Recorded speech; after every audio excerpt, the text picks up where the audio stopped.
So as you know, as you may be aware, that every week we share different reflections that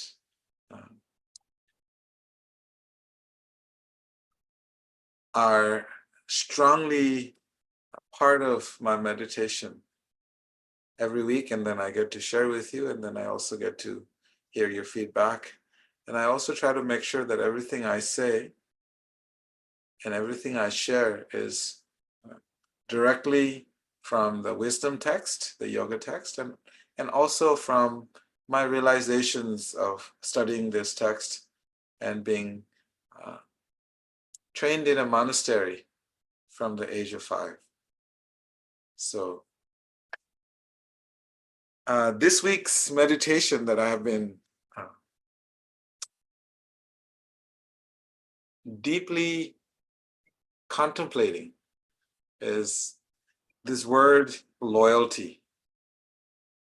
What is its role in our spiritual life, in our spiritual practice? And how does it work? And of course, I was talking to Radha. Some of you know her. We used to do a podcast together. And this word kept coming up, loyalty, loyalty, loyalty. And so I thought, well, why not have some fun with it? So I started to dive a little deep into my heart to understand the depth of this word, because as we all know, that every word has deep emotions. They say that if you change the language that you use towards you and towards others, you can shift your consciousness simply by the words and what they mean to us. So words are extremely powerful, extremely powerful. As you know, this word sometimes when it's misused, it can have a very tumultuous effect on the world. But words, again, when it is properly used and properly understood, what it really means for us personally, then it can also shift our consciousness to a higher operational vibration. So this loyalty is very commonly used in the world, and it is commonly used in institutions, in companies, in countries. It's a very deep emotion. So please bear with me. For the next 20 minutes, I'm going to share my understanding of this. So loyalty is a quality that is inherent to the nature of who we are. Human beings by nature are inherently loyal creatures. It's not something that you have to adopt in life. It is something, loyalty in its pure essence, because we're going to discuss different levels of loyalty. Loyalty in its pure essence is something very, very spiritual and very, very deep, and it is connected to something that is permanent, something that is eternal, not something that is shallow. So, loyalty has various different degrees, and most commonly in our relationships, you'll notice that you're seeking loyalty from your friendships, from your family, and then that same emotion of loyalty we expect in our communities and in our churches. And then that loyalty also expands into our countries. And you'll notice that there is a lot of people who are extremely patriotic to their countries. And it's not a bad thing. We're not discussing bad or good. We're discussing how it works. So loyalty to the country sometimes becomes deeper and become patriotism. And it has a lot of good elements to that. And then there is loyalty to our religion and our gods. And sometimes that is incredibly a powerful way to connect with your religion and your faith. And then we're going to discuss how, when this loyalty is not deep enough, and this loyalty is in the mode of ignorance, or in the mode of passion, or it's in the mode of goodness. Those are the three metrics that we will measure loyalty through, or three lenses. Generally, you'll see loyalty when it is there in its spiritual essence. You'll see that loyalty is the guiding force for all the decisions that we make in our lives. And loyalty is also where your heart chooses to make commitments and shapes your character. So loyalty is very, very important for us human beings to grow, to preserve, and to nurture. And the same loyalty, when it is in the mode of ignorance, can be very, very destructive. So let us discuss a little bit more and dive a little deeper. So how is this loyalty in the mode of goodness, passion, and ignorance?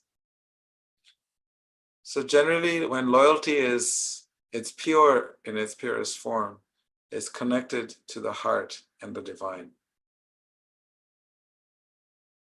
That is the most deepest loyal relationship that you can ever have, is your relationship with the divine in your heart. Because that is the seat, that is the glue that binds the individual soul to the supreme soul, an individual consciousness to the supreme consciousness. And we'll discuss it, how that works also. So that is loyalty in the mode of goodness, are also considered to be in the mode of pure goodness.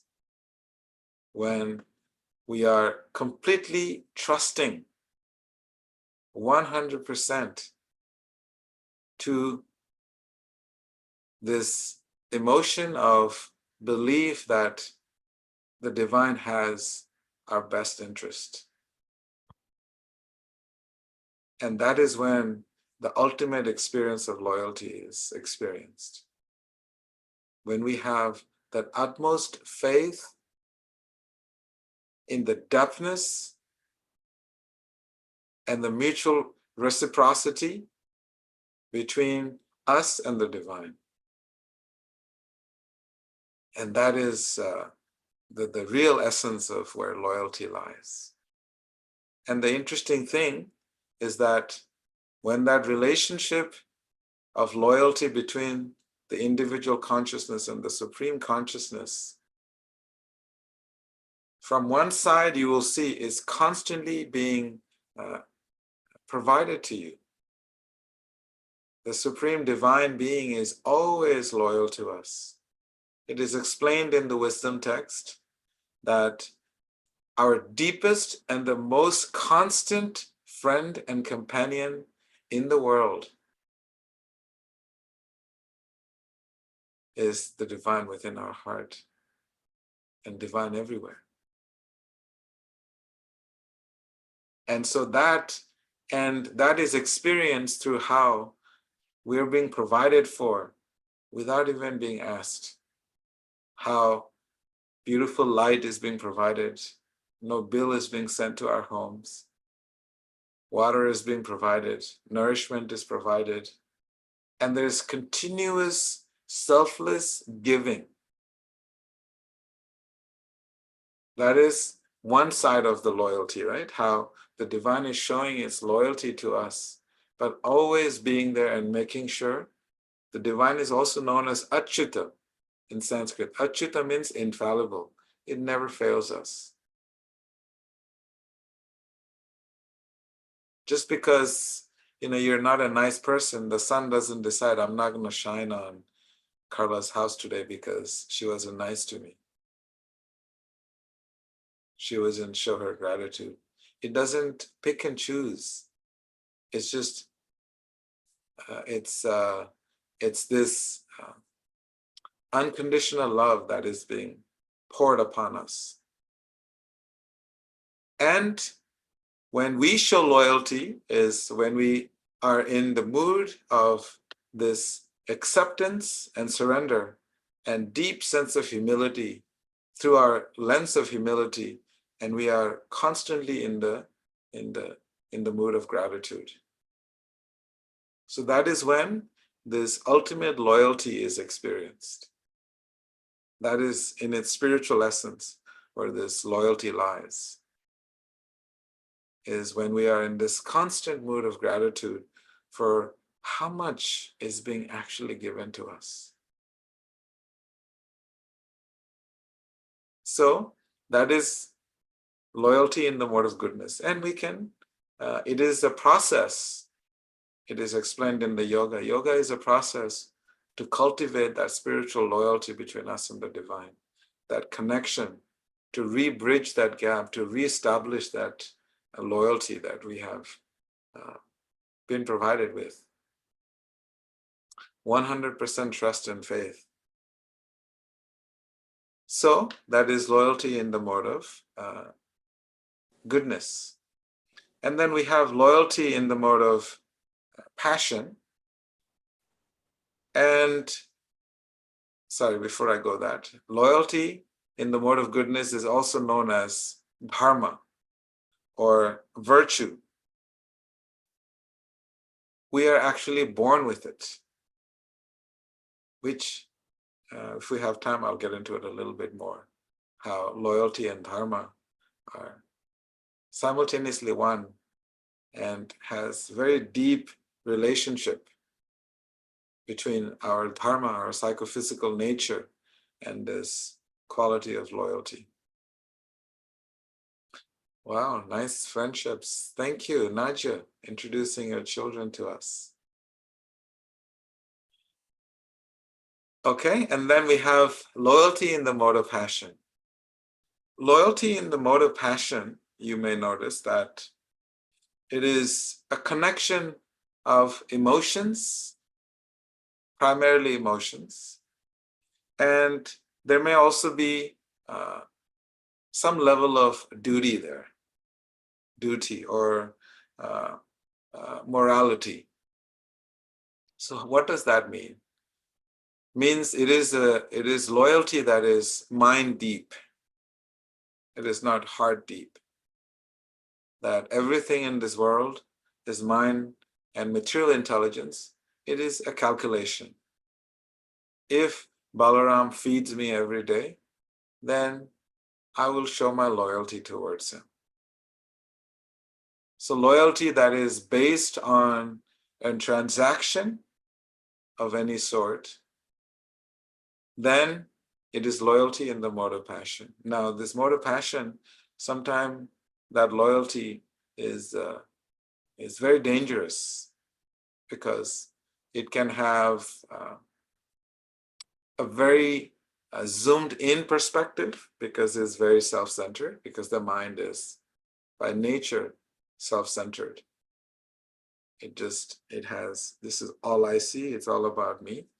So this loyalty, when we look at the world from that lens, then there can be a lot of devastating effects to our being, to our existence.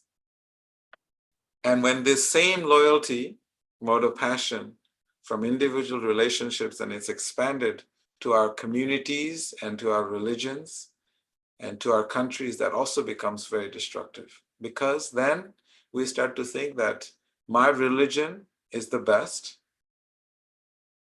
and everyone else's religion is not as good as mine. Because this is the nature of the mind, to be in the mode of passion is a very self-centered angle.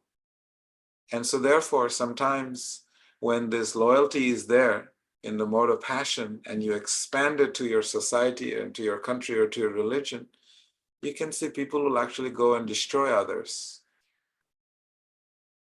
because they have loyalty to their religion, to their faith, to their country, and they will go and will not hesitate to assert themselves and others in various ways. That is also loyalty, because they have a loyalty towards something.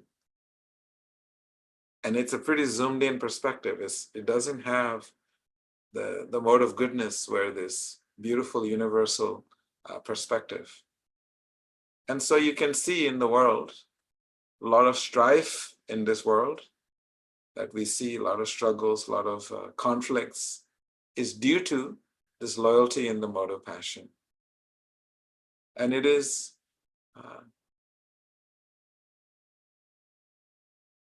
destructive because higher the scale, and that brings in the mentality of tribalism, it's my little tribe and I stay within my space, and anyone else that doesn't agree with us, then they must be wrong.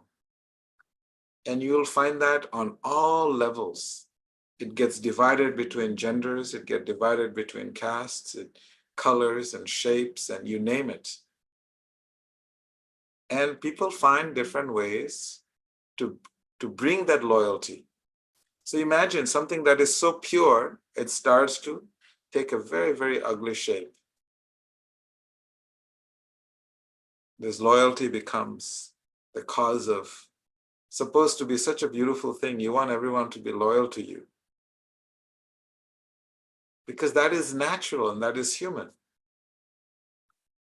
But when the consciousness, operational consciousness of that loyalty is in the mode of passion, then it is not a very nice thing. So if you look at the world, then you can gauge yourself, and you can also gauge, we can always gauge ourselves. What is the lens that we interact with the world? What level of loyalty do we have? So this is where you'll find deception, manipulation, because mode of passion, right? And you'll see greed and competition, selfishness. This is all loyalty in the mode of passion. Creates all this segregation and divide. And then it goes deeper. Loyalty in the mode of ignorance is where the very notion of being loyal is founded on something that is destructive. You'll see that, they have something, I think they call them gangs. And the narcotics groups that they have a certain intent. And that intent is not that great. And as a result of that, we see it still has the ability to unite people. And they have such deep loyalty that they will give their lives for each other. So these are the different levels of loyalty that we can find. So there is loyalty that is emotional loyalty, mode of passion. And there's loyalty in the mode of goodness, which is based on virtues and based on dharma. And finally, I want to express that loyalty is something that is a duty. This is another angle of loyalty that the yoga propounds, that loyalty is a duty of all living entities. And duty means something that we need to cultivate on a daily basis. We have to be conscious and mindful of this attribute and how this quality is something that will give us true satisfaction. Because if we look at it without loyalty, life will be extremely lonely. extremely boring and extremely frustrating and very isolating. So therefore, the yoga recommends that we must practice loyalty in all our interactions with the world. Whether someone is loyal to us or not, we always practice that I want to give my best to each and every one, because what we are seeking is that spiritual connection between two souls and the connection between us and the divine. Put down, Brad, because I need some raisins. So that is what for the kitchen.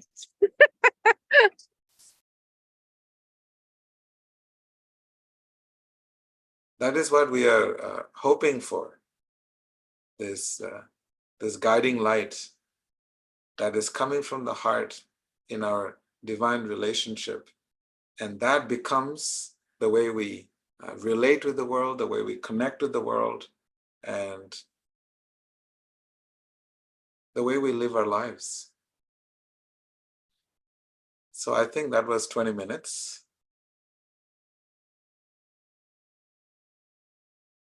Any thoughts or questions does anybody have? We may take one question or two questions for your reflections, and then Balaram always has something he would like to share.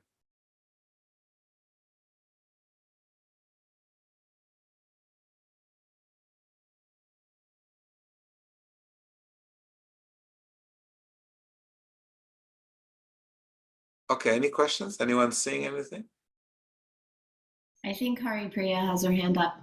Yes, Haripriya, thank you. Thank you, Liz. You had started to say duty can fall into passion, and then you had said that duty also can be in the mode of goodness. Can you elaborate a little bit more on the distinct differences between the two? Yeah. Duty in the mode of passion and duty in the mode of goodness. It's very interesting, because duty in the mode of goodness means that we are acting according to our psychophysical nature, our dharma, our purpose. Whenever we work in life or conduct our lives based on our purpose in life, then that is considered to be in the mode of goodness. And it's a consciousness that you will notice that is very inclusive and is very satisfying. And as Bhagavad Gita would say, Susukham kartum avyayam, it is joyfully performed. That is duty in the mode of goodness. And you don't feel the burden, you don't feel the pressure. When you are in a relationship with someone and you feel love and you have spiritual loyalty there between these two hearts, you will see doing someone's laundry, cooking for them, or, taking care of things. You don't find it as a burdensome experience. It is something that you actually enjoy doing because it gives your heart satisfaction. And the reason it gives your heart satisfaction is because there is a deep connection of spiritual loyalty in the heart. Now, a mode of passion loyalty means we do it because we just have to do it. We have signed a piece of paper that says we're husband and wife, and we took oath in front of my friends. I can't let my society down. I can't let my friends down. So, I have to do this. When you have to do something, when you feel that you're doing it to satisfy others rather than doing it because you love someone, then that'll be a duty in the mode of passion. And nothing wrong. You're still executing your duty. So this is why yoga is always explaining how to elevate our functional level of consciousness to the mode of goodness. And ultimate loyalty is accessible to us when we are connecting deeply within our heart in our relationship to the divine. And when that loyalty is there, there is universal loyalty. That is mode of goodness. And that is what it means when we see the world through the lenses of our heart. We don't see the world with this lens. I don't know if that helped at all, Haripriya. Anybody would like to add anything?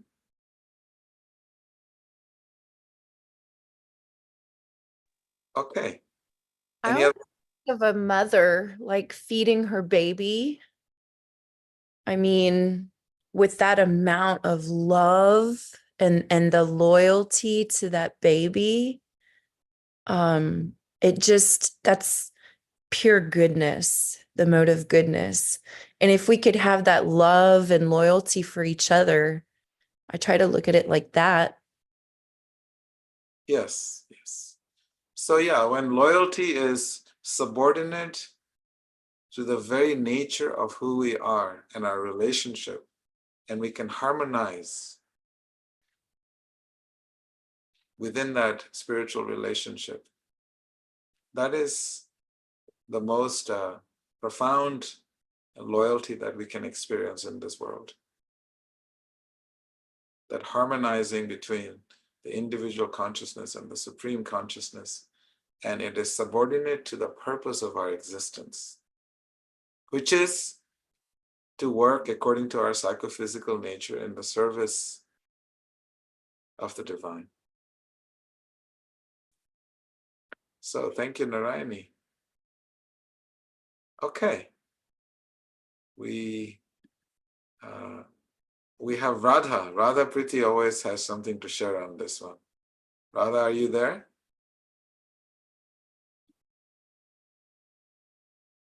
You're on mute, so if you're talking, we're not able to hear you. Okay, can you hear me now? Yes. Yeah, good to see you. Happy to see you as well. Yeah, I guess when I think about loyalty, I think a lot of times when we think about loyalty, we think about it on the platform of the ego, like where being loyal in a relationship sometimes means like honoring, like doing what that person wants, like, and if what they want is driven by their ego, then we kind of like, I'll tell you, when my husband and I first got married, he had this vision that like support meant always agreeing with him. So like if he was doing something that like, or handling a situation in a way that like I didn't agree with, and he would ask me what I thought, I would tell him what I thought. And he's like, I just want you to support me. I'm like, I am supporting you. This is supporting you. And it's because to me, loyalty is like, no, you're welcome. I'm telling you that I don't agree with you. But to him, it was like, no, you should just agree with me. And now now he kind of gets it that like, that's not going to happen. Not that I'm always right, but like, I don't see loyalty as on that like level of a relationship. And I wouldn't want him to do that to me either. I'm like, don't ever agree with me just because you feel like you need to, or like, because, we're husband, wife, like that's not real loyalty. Like, to me, real loyalty, we all need that like North Star, that thing to like center ourselves and our relationships around. And so to me, that's God. And that's doing our best to understand the sastra and the way that God wants us to live, and doing our best to abide by that to our capacity at the given time, in sincere efforts.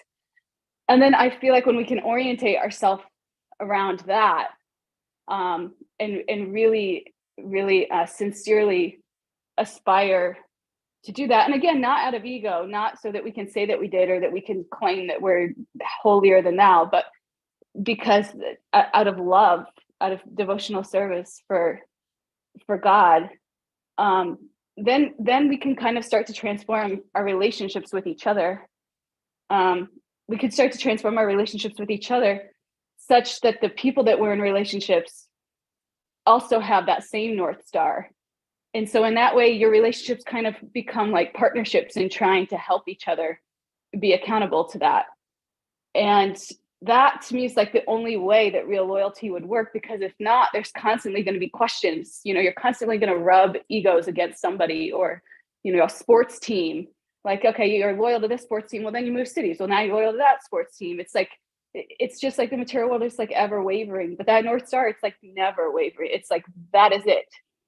So if we all orientate around that, then we're loyal to each other through our relationship with that. And it just makes so much more sense. And it's so easy. It's so much easier than trying to decipher, like, okay, well, I'm loyal to this person today because they serve my need here. And then, well, now this person serves that need better, so now I'm going to be loyal to them. It's like, what is that? That's really just survival and feeding your ego. Yeah. So I guess those are my realizations around that. Beautiful, beautiful. I was just thinking how, when I was meditating on this topic, how to practice this loyalty, right? How to practice and have true access to it. Because I was asking myself, how can I do this? And when I look deep into my heart and I dig a little deeper, and I see that my sadhana, my daily spiritual cultivation and nurturing of my spiritual nature every single day, then that helps me to stop the internal dissension. Because that internal dissension mind is constantly giving me, it actually weakens my foundation. This internal dissension has weakened my foundation, and the way I can refound where I can restructure my foundation through my sadhana. Because this loyalty can be very easily usurped, because it is founded on mode of passion. Today I like Radha Priti, tomorrow she didn't give me my pizza.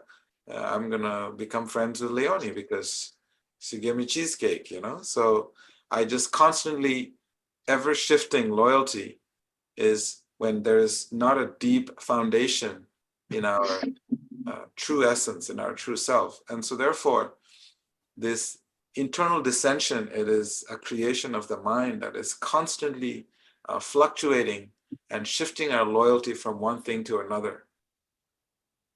And I keep thinking how sadhana is the real essence, the real key to hold yourself grounded in your heart.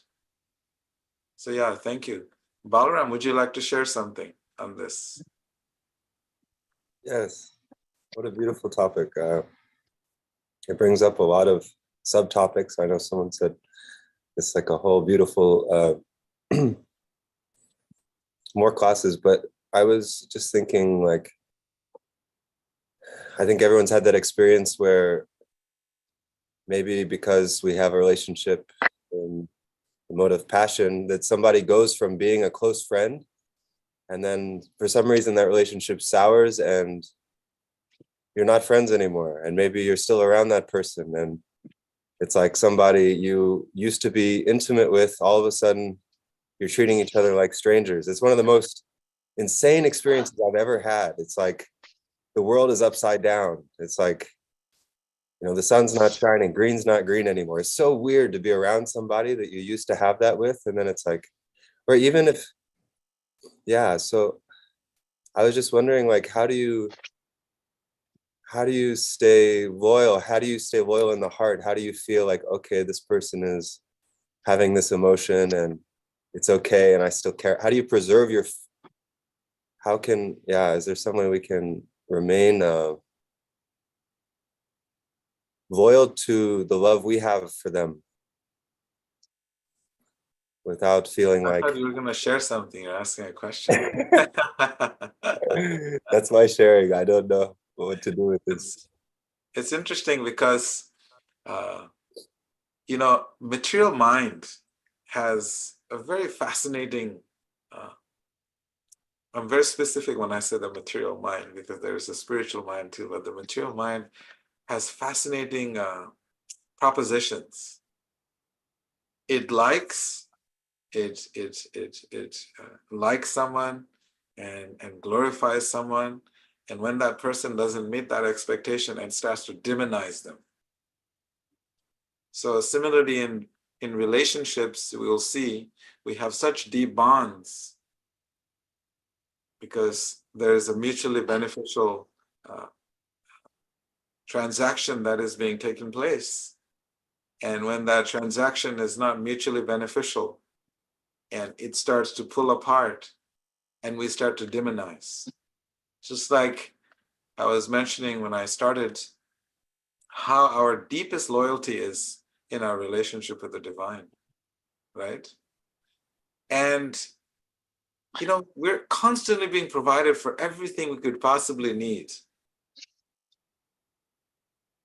And something goes wrong in our lives, and it's like, let's find who we could point our fingers at. And if no one is around, then we're like, it must be God. He screwed it. He totally screwed this up. I remember when I was young and I used to be grumpy. Whenever I got grumpy, and I would always say, you know, the reason I'm suffering is because God miscalculated. The only time that God was ever wrong is he miscalculated my destiny. And that's why I'm suffering, you know. So I feel like continuously go on this little rant, you know, that it must be him, that he is, you know, how could he do this? Didn't he go to school? Didn't he like, you know how to like make sure that I get the best deal?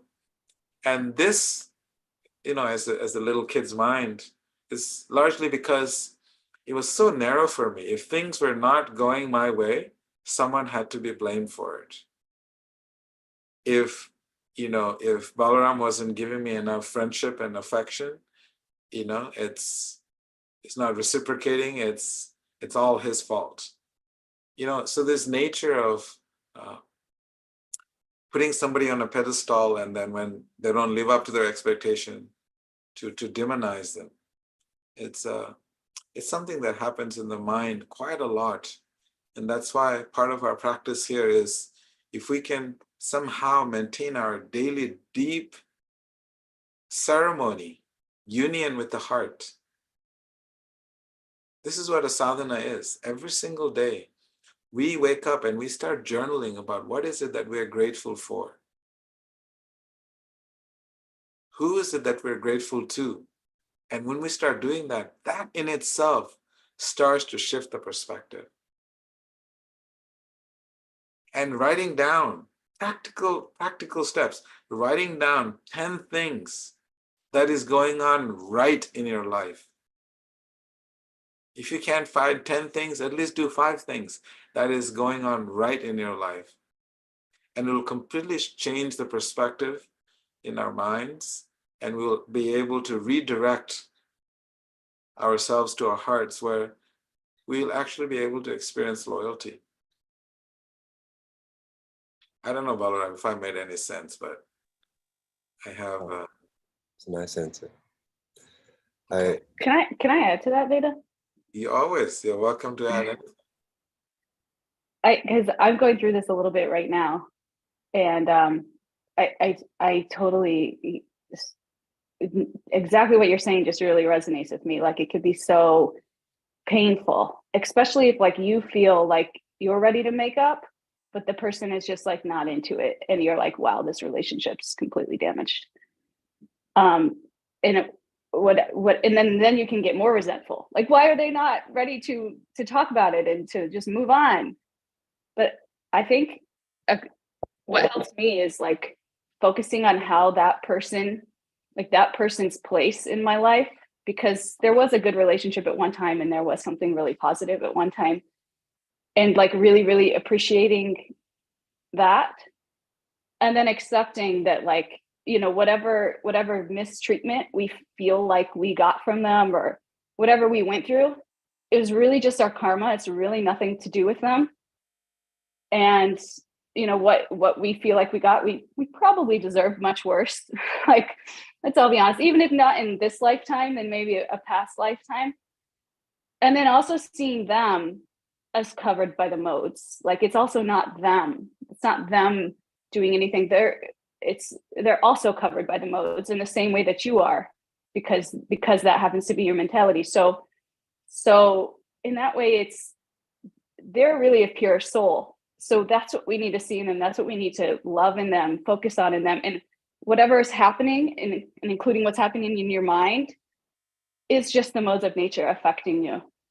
And so in that way, we can start to kind of forgive both ourselves and the other person, independent of where they are, or where they're not, or where we are, or where we're not, because we can kind of change our vantage point of which we're seeing the relationship like that.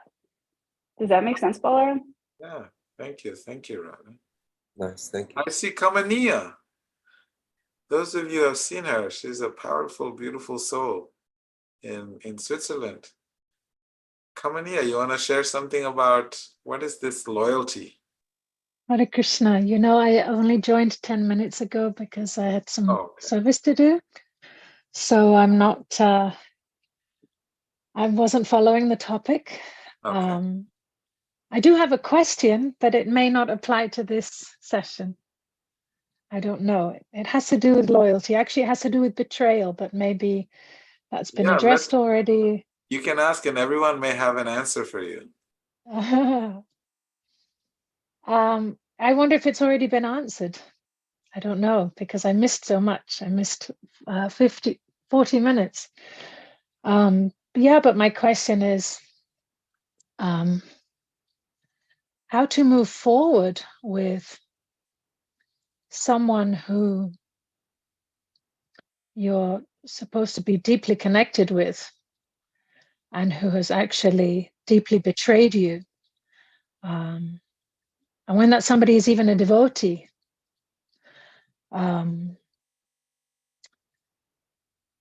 yeah, how to salvage trust that has been very deeply broken, and when there's hurt that's not being acknowledged, and when responsibility is not being taken, not being acknowledged.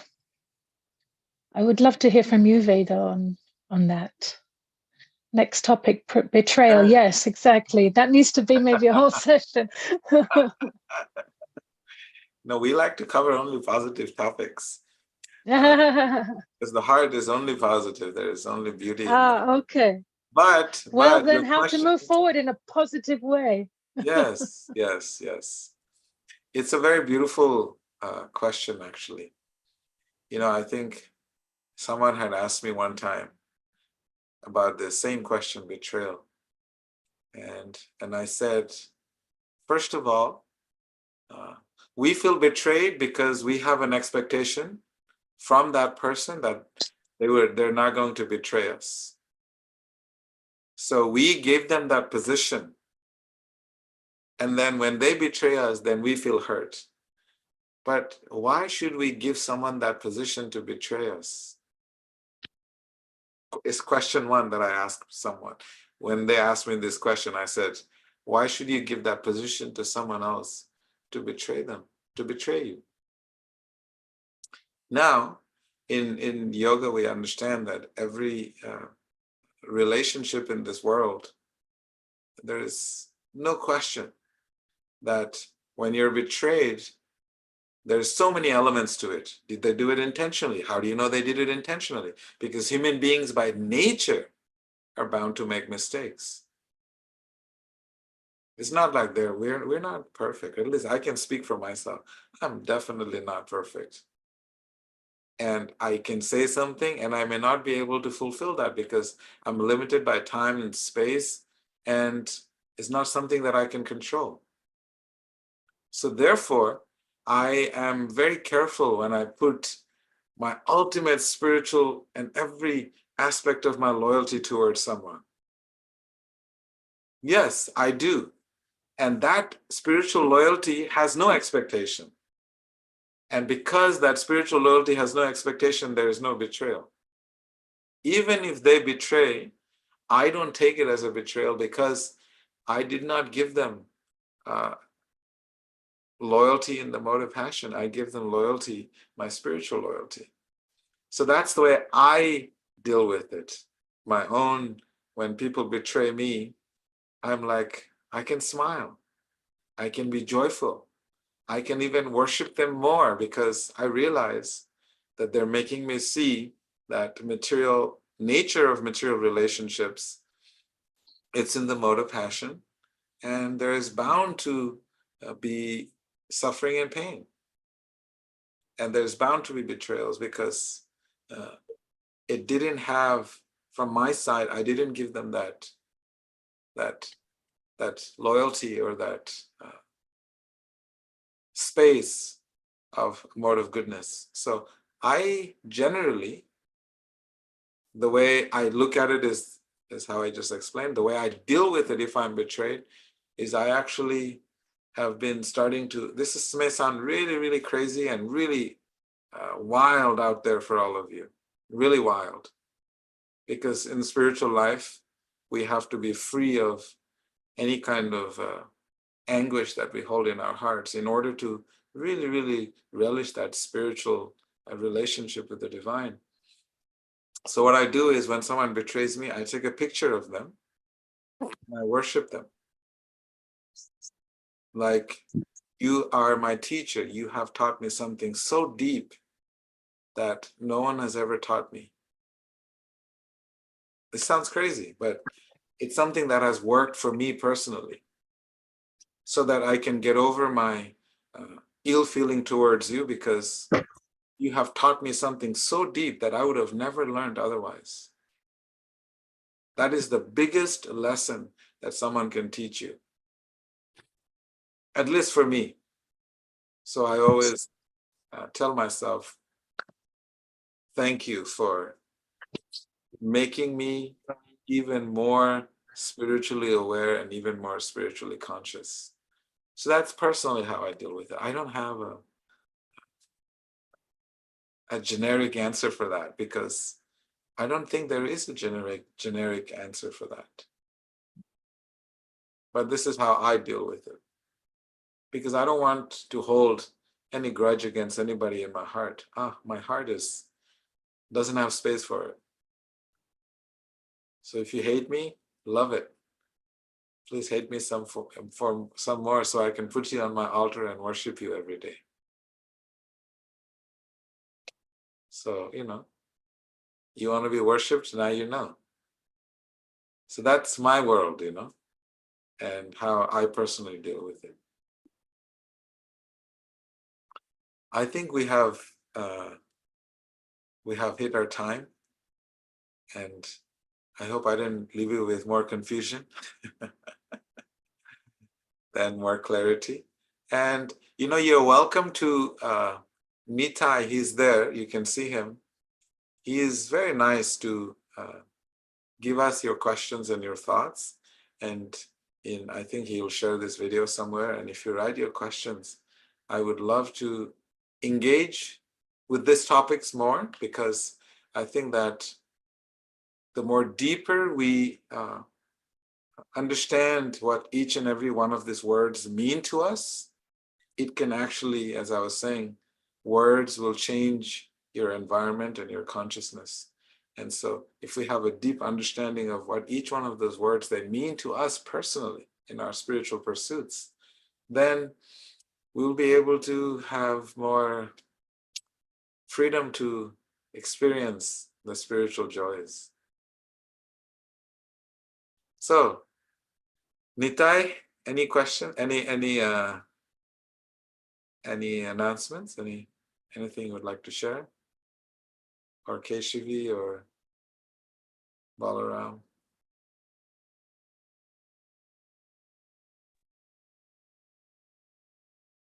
I don't know if my microphone is working. Yes, we can hear you. It's not. Maybe low. But yeah, you can follow Veda on Vedaji at YouTube. You'll get the recording there. And on Instagram as well, there's a lot of snippets of Veda the monk. So you can get all updates. And you can send me your questions at mindfulseva@gmail.com. And I will look at the questions in the chat as well for next topics. So, yeah. I love your question though, Kamani. It's such a beautiful question, you know. So much to discuss around that question. And I have so many questions to that question. So thank you all so much. It is so lovely to be with all of you every Saturday. I get to spend 1 hour with your beautiful effulgent hearts. And it is such a joy for me. And I look forward to it every Saturday. So please join us. And I look forward to seeing all of you in person someday, somewhere. There's so many things going on all the time. So Actually, Veda, can I say something real quick? There is a retreat in Pennsylvania at the end of March, if anybody would like to join us there. And of course, we have our Connecticut retreat in July. I think, Nitai, would you mind putting the link in the chat? yeah, the one in Pennsylvania, Sure. it's a beautiful eco farm, eco-organic ahimsa farm, a non-violent farm. You'd be fascinated to go there. And I'm only going to be one of the, there's 3 other presenters. I'll be one of the presenters. Yeah, I highly recommend that space. Peacocks everywhere. And they'll do a private dance for you. That is the cool part with their feathers, you know. They will do a private dance. So thank you, Keshavi. A few of us are driving from Connecticut if you want to join us. Nice, nice. Okay, namaste, everyone. Please have a wonderful weekend, and I'll see you next week. Namaste, everyone. Thank you, Namaste. Sarah. Thank you, everyone.